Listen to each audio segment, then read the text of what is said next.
이재명 정부 인선 관련 논란 살펴보고 있는데요. 또 다른 자녀 문제도 불거졌습니다. 이한주 위원장이 중학생과 초등학생이던 두 아들에게 어린이날 선물로 재개발 지역 상가를 사줬다라는 의혹이 제기가 된 건데요. 강 대변인님, 네. 어마어마한 어린이날 선물이네요.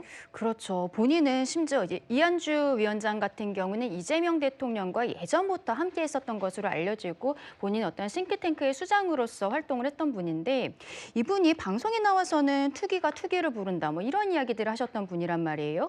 그런데 지금 최근에 알려진 바에 따르면은 2005년에 초등학생 아들과 중학생 아들에게 상가를 하나 호씩씩 이거를 어린이날 선물로 사줬다라는 거예요. 그러면서 계속적으로 재개발이 되는 부동산을 사고 팔고 하는 과정에 있어서 수십억 원이 들어간 것이 아니냐 이런 의혹들이 나오고 있는 것이죠.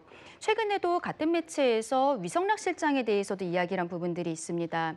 배우자가 뭐 러시아 대사로 있는 동안에도 한국에서의 재개발 아파트 이런 것들을 사고 그때 신고할 때는 이게 결국에는 노후 대비용이다라고 이야기했지만 실질적으로 나중에 거기에서 왜 살지 않았냐 물어보니까 직장과 멀다. 이런 이야기를 위성락 실장이 하기도 했었거든요. 지금 이재명 대통령의 인사검증 과정에 있어서는 그동안은 뭐 5대 원칙, 7대 원칙 이런 것들을 세워놓고 했는데 이번에는 그런 것이 없어요. 그냥 알아서 인사검증을 하는 시스템입니다. 대통령 스스로가 여러 가지로 전과가 있고 그리고 사법적인 의혹이 있어서 그런 것이 아닌가라는 의심도 드는 부분들이 있지만 적어도 부동산 사건 같은 경우에는 우리가 등기부를 본다든지 굉장히 러프하게 봐도 볼 수 있는 부분들인데 너무 안일한 것이 아닌가라고 생각이 듭니다. 장 변호사님 반론 네. 있으실까요? 저는 기본적으로 뭐 이제 국정기획자문위원이니까 부동산 또 투기가 투기를 부른다는 말을 했는데 본인이 과거에 이제 상가를 증여한 부분이 국민 눈높이에 안 맞으면 그 부분은 겸허히 새겨야 된다고 생각합니다만 부동산 투자와 투기라는 게 사실 한 끗 차이입니다. 그러면 과거에 이게 20년 전이에요. 상가를 한 호씩 사서 미성년 자녀에게 증여한 그런 과거 이력이 있으면 국정에 아예 참여조차 하면 안 되나? 이런 의문이 저 개인적으로 있고 여야의 문제가 아니라고 저는 생각하고요. 그리고 지나치게 자극적으로 어린이날 선물이라고 하시면 안 됩니다. 이거 매매일이 5월 5일이라서 언론이나 국민의힘에서 이렇게 말씀하시는 것 같은데 5월 8일이면 어버이날 선물이고 12월 25일이면 크리스마스 선물입니까? 이거 경료가 된 거, 등기가 넘어간 것도 6월입니다. 그러니까 너무 정치 쟁점화하는 건 지금 야당은 언젠간 또 여당이 되지 않으시겠습니까? 이건 기준을 마련할 문제다. 이렇게 쟁점화할 사안은 아니다. 이렇게 생각합니다. 네, 이한주 국정기획위원장이 논란이 되는 이유는 국정기획위원장이라는 자리가 이제 이재명 정부의 국정 밑그림을 그리는 역할을 하기 때문인데요, 구부장님. 네. 그러면은 사실 이한주 위원장은 언론에서 뭐 불편을 줄 수 있는 거는 충분히 이해한다라고 말을 했어요. 그렇다면은 이제 어떻게 할 예정일까요? 네.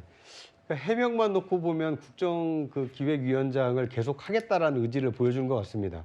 저는 지금 민주당이 집권한 이후에 인사검증이라는 부메랑을 지금 맞고 있는 것이 아닌가 하는 생각이 듭니다. 윤석열 정부에서 단행했던 이 국무위원들 그리고 정부 관계자들에 대해서 말 그대로 현미경 검증을 하지 않았습니까? 도덕성 검증을 철저하게 하지 않았습니까? 그 기준을 지금 이재명 정부의 주요 인사들에게 과연 적용하고 있는가? 자신들이 야당 때 제기했던 인사검증 기준을 똑같이 적용하고 있는가? 이거에 대해서 지금 많은 국민들이 지켜보고 있는 것입니다. 해명을 한 것 필요합니다만 만약 국민 눈높이에 맞지 않다라면 자진 사퇴하는 것도 막 출범한 정권에 대한 부담을 덜어주는 길입니다. 왜 논란 있는 사람만 꼭 대통령을 모셔야 되는 법이 있습니까? 눈을 넓혀서 시야를 넓혀서 그런 문제점 없는 사람들을 더 찾으려고 하는 것. 이것이 과연 국민 통합과 국민 화합을 위한 탕평 인사 아니겠습니까? 저는 이 논란이 되고 있는 분들이 적극적으로 소명하는 것도 필요합니다만 그 소명에도 불구하고 국민들 눈높이에 맞지 않는다라는 평가가 많다라면 이 스스로 겉줄을 결정할 필요도 있지 않나 하는 생각이 듭니다. 장혜미 변호사께서 아까 말씀 주신 것 중에 이제 20여 년 전에 자녀에게 증여한 부분을 지나치게 정치 쟁점화하는 것 같다. 물론 지나치게 정치 쟁점화하는 부분은 지양해야 되겠습니다만은 이한주 원장이 본인이 스스로 투기에 대해서 비판적인 이야기를 꺼내놓은 바가 있고 이게 뭐 증여세를 탈루했느냐 안 했느냐 그 문제가 아니잖아요. 그러니까 국민들이 봤을 때는 아니 투기에 대해서 그런 잣대를 갖고 계신 분이 왜 본인에게는 다른 잣대를 들이대는가? 이게 쉽게 말해서 내로남불 아니냐 이런 네. 약간 국민적인 의혹인 것 같아요. 예, 저도 그렇기 때문에 이한주 위원장 본인이 그런 의견이 있다는 거 겸허히 또 수용하겠다는 취지로 이 맥락에서 앵커님 말씀 주신 맥락에서 한 거고요. 예. 다만 공직 수행의 완전 결격이라고 할 수 있는지에 대해서는 저는 좀 다릅니다. 물론 예. 아까 말씀 주셨다시피 부동산 어떤 그 정책과 관련해서도 본인이 관여할 수 있는 여지가 있기 때문에 이런 부분과 관련해서 좀 우려의 목소리가 나오는 부분은 있지만 아예 20년 전에 이게 일반인이 하면 그럼 투자고 그럼 공직자가 될 사람이 하면 투기가 되는 건가요? 20년 전에 한 차례 부동산 거래가 있고 징후가 있으면 공직에 나서면 안 된다는 건가요? 예. 이 기준으로 봤을 때 그러면 지금의 국민의힘과 야당은 이 기준을 넘을 분들이 계실까요? 많이 계실까요? 전 개인적으로 그런 의문을 갖고 있습니다. 알겠습니다. 이재명 정부가 출범한 이후에 오광수 민정수석이 낙마했죠. 첫 낙마였는데 이제 오는 19일에 이종석 국정원장 후보자의 인사청문회도 시작될 예정입니다. 구장부장님. 네. 아무래도 야당 입장에서는 벼르고 있을 것 같아요. 어떤 부분이 좀 논란이 될까요? 네. 일단 뭐 도덕성 검증도 필요하겠습니다만 이종석 국정원장 후보자의 경우에는 이 과거 노무현 정부 때 통일부 장관을 하면서 이른바 자주파를 대표를 했습니다.